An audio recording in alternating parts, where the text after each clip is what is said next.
আচ্ছা বাহাউদ্দিন ভাই, এই যে যুব সমাজরা এখন দিনের পথে আসতে চাচ্ছে, আসলে তাদের জন্য কি আল্লাহ তাআলার পক্ষ থেকে কোনো পুরস্কার আছে বা কোনো নিয়ামত আছে কি?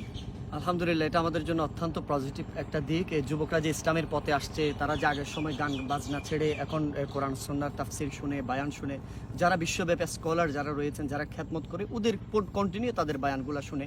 এই ব্যাপারে রাসূল আরবি সাল্লাল্লাহু আলাইহি ওয়াসাল্লাম বলেছেন, ওয়াশাবুন নাসা ফি ইবাদাতিল্লাহ, যে যুবক তার যৌবনের সময়গুলো আল্লাহর ইবাদতে কাটিয়েছে, আল্লাহর আরশের নিচে তাকে ছায়া দান করবে। এবং বিশেষ করে আল্লাহ পাক রব্বুল আলামিন কিয়ামতের ময়দানে জিজ্ঞেস করা হবে, তোমার যৌবনের সময়গুলো তুমি কিভাবে কাটিয়েছো? তখন যুবকের যখন আমলনামা খুলবে, দেখবেন যুবক যৌবনের সময় তাহাজ্জুদের মাধ্যমে কাটিয়েছেন। 5 ওয়াক্ত নামাজ, জিকির আজকারের, মা বাবার সেবা, সমাজের অনৈতিক কাজ, মদ গাঁজা ইয়াবা বাবা ইফতিজিং থেকে দূরে চলে সে কোরআন হাদিস অনুযায়ী নিজের জীবনকে গঠন করেছে।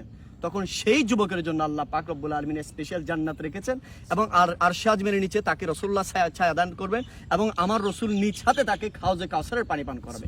এটা হচ্ছে যুবকের জন্য সবচেয়ে বড় উপটৌকন।